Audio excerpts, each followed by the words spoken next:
So this is what it looks like when you get busted by the secret police. At least that's how a group of East Berlin environmental activists looked when the Stasi burst in on them in September 1986. They had set up shop in a church basement. They called themselves the Environmental Library, or Umweltbibliothek, and they had been producing their own nominally legal environmental newspaper, and they were also suspected of producing an illegal newspaper for a newly founded human rights association, the Initiative for Peace and Human Rights. So they're in the middle of this repressive state socialist society. And I asked myself the question, why did they think it was important to create an environmental library? Why was the environment of such concern to East German dissidents furtively producing an underground newspaper in borrowed church offices under the watchful eye of the secret police? And why, for that matter, was a library seen as a useful intervention? Well, one answer to the first question is that East Germany faced what a scholar has called catastrophic environmental problems: forests and lakes killed by acid rain, buildings blackened and disintegrating from the burning of high sulfur coal, heavy metals and toxic substances flowing by the ton from antiquated chemical factories into the rivers and groundwater. Coal was a particular problem. The GDR mined more coal than any other country in the world. 37% of East German forests were killed by sulfur dioxide emissions, and 9,000 lakes poisoned, for example. The Chernobyl disaster of April 1986 created a new grounds for environmental worry, and you can see here this depiction of the radioactive plume spreading out from Ukraine. So basically the worries of East German activists were not so very different from those of West German environmentalists, who also worried about atomic power, as in the famous Atomic Power No Thanks logo, and who fought against the building of nuclear power plants in some well-known battles of the 1970s. And of course, the West Germans were also worried about so-called Waldsterben, or the death of the forest, and so on. So one thing that's notable in the concerns of both East and West German environmentalists is that their concerns cross borders. They cross borders in the sense, first of all, that they are concerned with environmental dangers that cross borders, like the nuclear plume from Chernobyl, or smog or whatever. And also they cross borders in the sense that they were concerned not with just their own country, but with neighboring countries. And you can see that this photograph taken by the Stasi in the night of the raid shows some of the categories in the library that were seen to be important to the activists involved. And so what surprised me in the sources was the extent to which this small underground environmental collective was not alone in the world. The Umweltbibliothek received substantial aid from Western activists. They welcomed Western journalists. They received smuggled shipments of books, even a smuggled Amiga 500 computer. Leading West German Greens, such as Petra Kelly, Gerd Bastian, Lucas Beckmann, and others, made a special effort to weigh in on behalf of GDR dissidents. And here you can see them, Here you can see them in a delegation. They've gone to meet Erich Honecker, the head of state of the GDR. So they're doing this sort of border crossing diplomacy around issues of peace, human rights, and the environment. Bärbel Bollai, a leading GDR dissident, recalls how these delegations, quote, left behind newspapers, magazines, books, photocopied text. Sometimes they unpacked a whole car trunk full of printed matter right in view of the Stasi, who didn't dare to intervene. The texts were passed from hand to hand and were vital for the oppositional groups, unquote. These visits, she continues, gave GDR dissidents, quote, the feeling of being part of a political sphere that stretched beyond the borders of the political blocs and the political action that sought standards beyond the calculations of power politics. Now, what also surprised me was the extent to which East Germany simultaneously shaped what was going on in West Germany. And a key figure here is Rudolf Baro, who published in 1977 a book called the Alternative, the Alternativa, which was a critique of real existing socialism, a critique of basically of the state system in the GDR and in Eastern Europe. And it was basically like a sort of a neo-Marxist approach to understand what had gone wrong with socialism. And so an abstract from this book was published in the West German magazine Der Spiegel, along with an interview with Baro, and Baro was subsequently arrested, and when he was arrested, he received declarations of support from figures such as Heinrich Bull, Günter Grass, Arthur Miller, and Graham Greene, just to name a few literary luminaries. They also formed a committee for the release of Rudolf Baro. And Baro is an interesting figure because he actually, in his critique of Marxism, he gradually moved into a post-Marxist phase and became very important for the West German Greens in pushing kind of a spiritual, holistic approach. And he's quoted as saying, quote, "The Greens are to Marx and Marxism what Einstein was to Newton and Newtonian physics. In short, a qualitative transformation of a worthwhile system whose time, however, is up," unquote. Another activist from the East who was important in the West German Green Party was Rowland Deon. Deon was a student from Jena who was deported to West Germany in 1983, in part, well, actually I should say that this self-depiction he made of himself, it says, Bildungsverbot, or denial of education rights. So he sort of did this self-staging of his position as a dissident in the GDR, and he had taken place in protest like this one in Jena, anti-militarism protest in the GDR. So once he was deported to the West, he used his journalistic contacts to have problems in the East written about in the West. So in other words, to get information from the East and have it rebroadcast in the West back to the East. So for example, there was a radio station called Radio Glasnost, which got cassette tapes that were smuggled from East Germany and then broadcast them in a way that East Germans could hear them. So there's this substantial green relationship across the German-German border, this entangled relationship.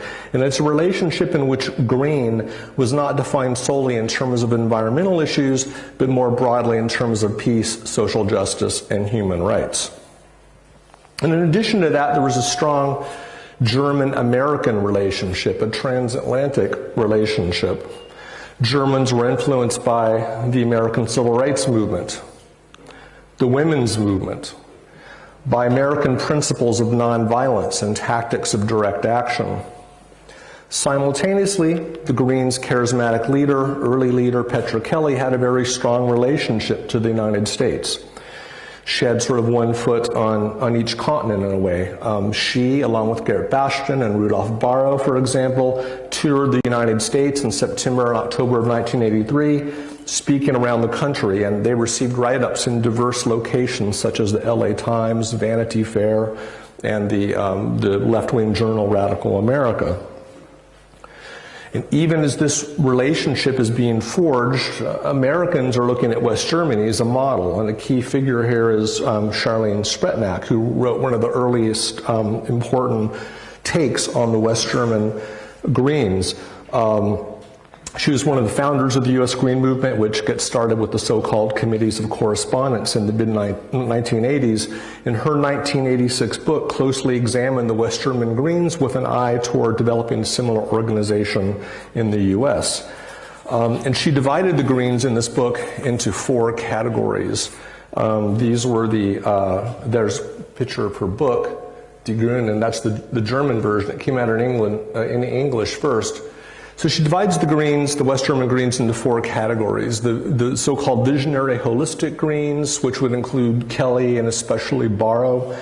The eco-Greens, which, as the name suggests, were the people who were most interested in the ecological angle, but who also were also included the conservative part of the movement, who were interested in the environmental angle, but not in any of the left-wing politics.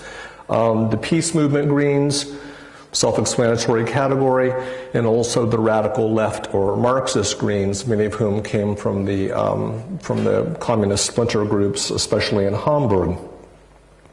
So Some of these elements in the Greens cared less about what was happening in the GDR, to be fair, but others, as we have seen, were intensely interested. And that concern was really mirrored outside the boundaries of Germany. So, for example, when the Umweltbibliothek was busted in 1986, they received letters of support from the American activist Noam Chomsky, from the singer Joan Baez, from the War Resisters League, the groups Peace Activists East-West, Across Frontiers, and Campaign for Peace and Democracy East-West. So this transatlantic peace activism is being historicized and is appearing more and more in the scholarship, but I think it deserves more attention because it's really part of this attempt in the 80s to create a global civil society, which was important, obviously, in the conditions of the Cold War, and I would argue is still important today. So I've answered the first question I posed earlier, which is, why was the environment important to East German dissidents? And I've shown that it was important first because they faced, terrible environmental problems. That part's obvious. But there's a deeper, more profound reason why it was important to them, and that's because, as citizens in a repressive society, they understood that problems of the environment could not be separated from problems of peace, social justice, and human rights. Now, I haven't answered the second question yet, which was why a library? Why was a library seen as a useful intervention? And the answer to that question is intimately related to the answer of the first question. So just to look at a few of the things they did in the environmental library, they produced a magazine, the Umweltblätter, the sort of environmental pages, which had a mix of ecological and political themes. You can see in the cover of this one, there's Nie genug vom Wahlbetrug. It's a criticism of elections in East Germany. So the political and the environmental are intimately bound together. They have a gallery, which they have exhibitions in, and a space where people can come and read the latest news. Critically, not just news from East Germany, but news from West Germany, news from around the world to the extent that that was available to them. And surprisingly, perhaps it was available to them to quite a great extent.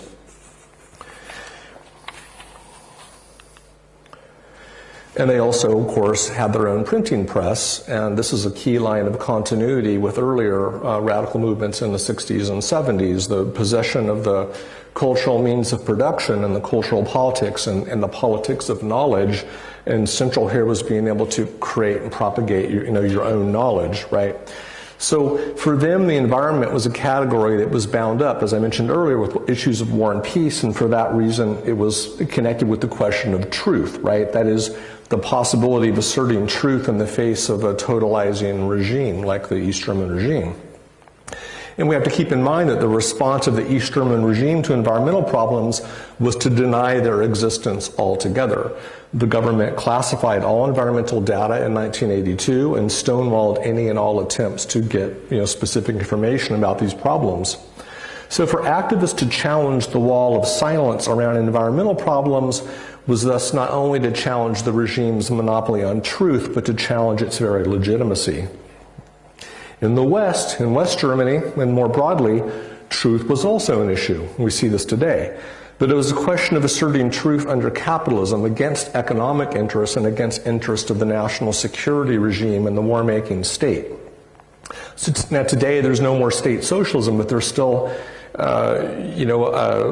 one might argue, predatory capitalism going under the sign of neoliberalism, as well as a right-wing insurgency that was mentioned earlier, that insists on the key importance of difference, denies the oneness of all life that would have been critical for for certain wings in the Greens, and that most important of all, denies the existential threat to human existence on the planet that's posed by global warming. So today I would argue, there exists a regime of untruth that is arguably even more dangerous than that was faced by this small group of East German environmentalists. And with the proliferation of social media and an almost unlimited amount of fake news and conspiracy theory, that regime of untruth is harder to find a way out of, because in a certain way, in a totalizing society, to produce one pamphlet you know, the authorities recognize that it's a danger, but the readers also recognize that it's something that's possibly very important. But now it's hard to sift through all the possibilities, right? So in a certain way, it's even more difficult. This is an observation that the Polish poet Czesław Miłosz made many decades ago. So the Umweltbibliothek, this environmental library, is important in a number of ways. It's important for the history of the GDR, obviously. It's important for the history of divided Germany, an entangled history of Germany when it was divided. And it's important for the history of the transatlantic worlds, growth of movement toward global civil society, transatlantic relations, studies of the peace movements, of the Second Cold War, and so on and so forth. But most of all, it's important because what these activists were doing, this grassroots mobilization against regimes of untruth, joining hands across borders, fighting the radical right, which is something that the Umweltbibliothek people were very active in East Berlin after the fall of the wall, making connections between the environment, peace, justice, human rights, and democracy is what we need to be doing now. So I would argue in conclusion that their task is also our task. Thank you.